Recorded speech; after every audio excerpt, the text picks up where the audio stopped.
प्रांताध्यक्ष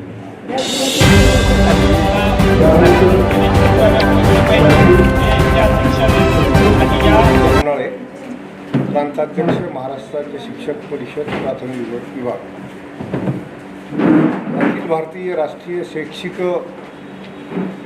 महासंघ संलग्नित महाराष्ट्र राज्य शिक्षक परिषद प्राथमिक विभागच्या वतीनं महाराष्ट्रामध्ये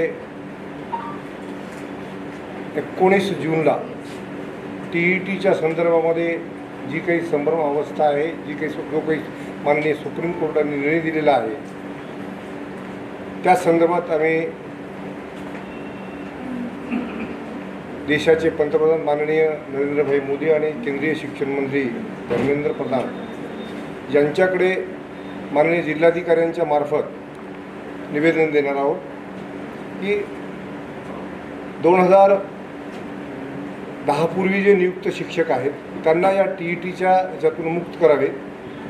दुसरी गोष्ट, महाराष्ट्रामध्ये फेब्रुवारी 2013मध्ये RT ॲक्ट लागू झाला, त्याची अंमलबजावणी सुरू झाली, म्हणून 13च्या पूर्वी नियुक्त सर्व शिक्षकांना TETतून मुक्त करावं अशा प्रकारचं निवेदन देणार आहोत। हा कार्यक्रम अखिल भारतीय राष्ट्रीय शैक्षिक महासंघाच्या वतीने संपूर्ण देशामध्ये राबवण्यात येणारा एका दिवशी 18 जूनला, परंतु महाराष्ट्रामध्ये विधान परिषदेच्या निवडणुका असल्यामुळे आपल्याला ती तारीख बदलून 19 जूनला सायंकाळी 5 वाजता आम्ही हे निवेदन जिल्हाधिकाऱ्यांना देणार आहोत। त्यामध्ये वेगवेगळ्या ह्या TETच्या संदर्भातल्या मागण्या आहेत, त्या मागण्यावर केंद्र शासनाचं आणि लोकप्रतिनिधींचं लक्ष वेधण्यासाठी संसदेमध्ये अशा प्रकारचा कायदा आणून त्यात कायद्यात दुरुस्ती करून देशातील सर्व शिक्षकांना संरक्षण द्यावं, त्यांना सेवेची शाश्वती द्यावी, अशा प्रकारची या आपल्या माध्यमातून आम्ही विनंती करणार आहोत। आज मुंबई पत्रकार संघ भवनच्या या इमारतीमध्ये ही पत्रकार परिषद संपन्न होत आहे। या ठिकाणी या TETच्या अनुषंगाने महाराष्ट्रामध्ये जवळपास 1.5 ते 2 लाख शिक्षक बाधित होतात, त्याचा परिणाम त्यांच्या कुटुंबावर पडतो, त्यांच्या मानसिक स्वास्थ्यावर पडतो। या सगळ्या बाबीचा विचार करता आम्ही ही विनंती करणार आहोत की आम्हाला विद्यार्थ्यांना शिकू द्या, या उद्याचं जे भविष्य आहे, जे विद्यार्थी आहेत त्यांना चांगल्या प्रकारे अध्यापन करू द्या, म्हणून या बाकीच्या ह्या अशैक्षणिक कामातून या TETच्या प्रश्नातून आमची मुक्तता करावी, या संदर्भात आम्ही केंद्र सरकारला साकडं घालणार आहोत। आणि अशा प्रकारचं आव्हान राज्यातील सर्व शिक्षक बंधू भगिनींना करणार आहोत की 19 तारखेला आपण आपापल्या जिल्हाधिकाऱ्यांच्या कार्यालया ठिकाणी या ठिकाणी मोठ्या संख्येने उपस्थित राहावं, म्हणून आज आम्ही इथेही पत्रकार परिषद घेत आहोत। धन्यवाद सर। आपण TETमधून शिक्षकांना मुक्त करण्याची मागणी केलेली आहे, मग TET परीक्षा पास होण्याची पात्रता नसल्याची भीती निर्माण होते का शिक्षकांमध्ये? नाही, काही आहे का? आम्ही काय सांगितलं, नवीन जी भरती आहे, ज्या दिवशी कायदा अस्तित्वात आला, RT ॲक्ट अस्तित्वात आला 2013मध्ये महाराष्ट्रामध्ये, त्या तारखेपासून शिक्षक पात्रता परीक्षा उत्तीर्ण झाल्याशिवाय भरती नाही।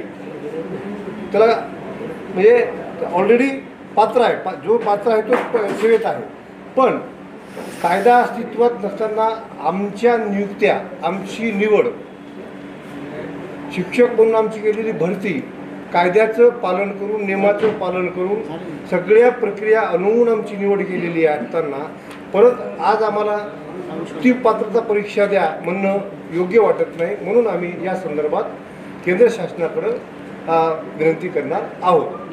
प्रश्न असा आहे की शिक्षक पात्रता परीक्षेच्या संदर्भामध्ये परीक्षा आली म्हणजे अभ्यासाला, बरोबर आहे। आज शिक्षकाकडे मी तुम्हाला म्हटलं की त्याला मला वेळेचं गणितच दाखवा। आज सुट्ट्यांमध्ये सुद्धा शिक्षक हा वाडी वस्तीवर पाड्यावर SIRचं काम करतोय, जनगणनेचं काम करतोय, त्याचं शाळेचं काम करतोय, रोज शिक्षण विभाग असेल, शासन असेल, या शिक्षकाकडनं वेगवेगळ्या माहित्या मागवतो आहे।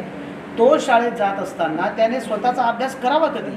शेवटी अभ्यास करायला शिक्षकाची एक मानसिकता लागते आणि ती मानसिकता ते वय जे बालपणामध्ये होतं ते तरुणपणात होत नाही, जे तरुणपणात होतं ते वार्धक्यात होत नाही, हे आपल्या सगळ्यांना माहीत आहे. म्हणून ही परीक्षेची सक्ती देऊन आमच्या बुद्धिमत्तेवर सुद्धा प्रश्न उपस्थित केला. आम्ही एवढ्या वर्ष जर नोकरी केली आहे, आम्हाला अध्यापनाचं ज्ञान आहे, आमचा अनुभव आहे 30-30, 35-35 वर्षाचा नोकरीचा.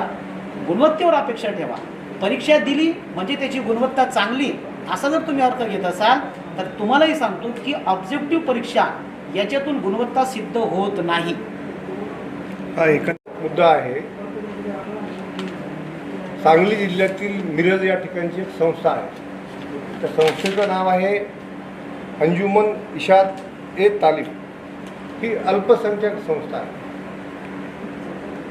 कर्मचारी भरती संदर्भात, शिक्षक भरती संदर्भात या संस्थेनं माननीय उच्च न्यायालय खंडपीठ मुंबई येथे याचिका दाखल केली. त्यांना तिथं काही त्यांच्या मनासारखं झालं नाही म्हणून ते सुप्रीम कोर्टात गेले. प्रश्न होता अल्पसंख्याक शिक्षण संस्थेच्या संदर्भात. परंतु या ठिकाणी त्यांच्या संदर्भातल्या निर्णयाच्या बाबतीमध्ये लार्ज बेंच पुढे तो निकाल पाठवला. त्यांच्यात कुठलाही निकाल सुप्रीम कोर्टाने दिला नाही आणि जनरलसाठी सगळ्यांना हा निकाल दिला 1 सप्टेंबर 2025ला.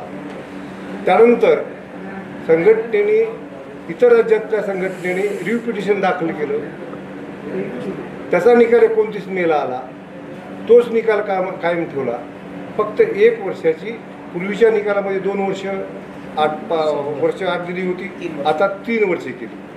हे याला कारण ठरलेलं आहे.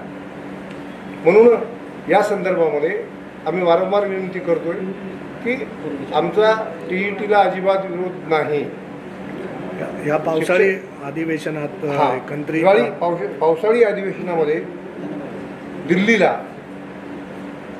या प्रश्नाकडे लक्ष वेधण्यासाठी संपूर्ण भारतातून अखिल भारतीय राष्ट्रीय शैक्षणिक संघाच्या माध्यमातून निवेदन देणार आहोत पंतप्रधानांच्या, शिक्षण मंत्र्यांच्या नावे.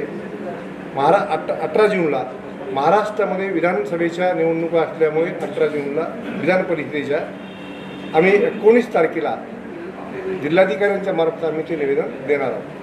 थँक्यू.